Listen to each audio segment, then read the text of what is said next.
Hello everyone! This short tutorial will teach us to remove any object or person from any image in a few seconds.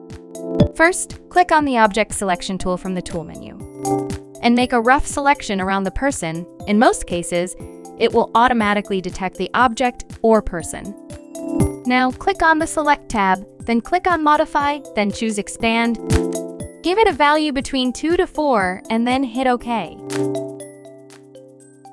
Now right-click on the object, select Content Aware Fill,